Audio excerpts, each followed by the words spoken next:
Премиерот Ковачевски обвинува дека опозицијата ги менува своите ставови, а тоа го прави токму тој, велат дел од аналитичарите. Со последната изјава во врска со одржување на изборите на 8 мај, како што предложи ВМРО ДПМН, Ковачевски не даде конкретен одговор, што според универзитетскиот професор Божиновски, тоа е ретерирање.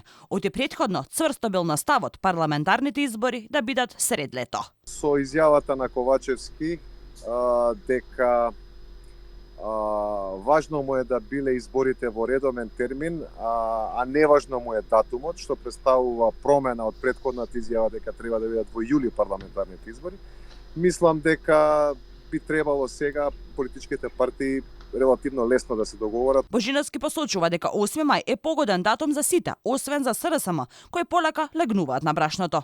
Ниту Алијанса за албанците, ниту пак ДУИ, кои се дел од владината коалиција, немаат против одржување на заеднички избори. Тоа е причина плюс за притисок кон социјалдемократите да одат на споени избори. Претходно он стоеше на ставот и беше осамен во тоа дека изборите треба да бидат на почетокот на јули или како беше или кон крајот на јуни, иако тоа би значило 10 милиони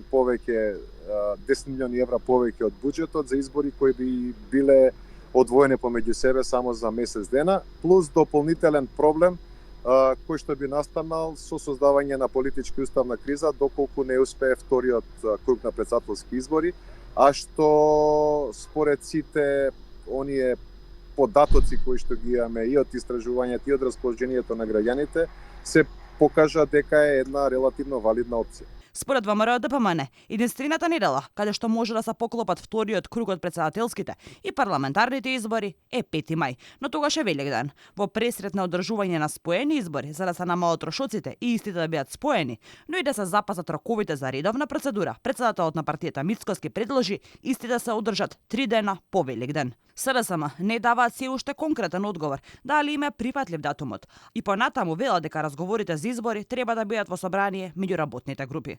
За сега не е закажана никаква работна средба меѓу партиите, ниту пак се знаат имињата на представниците.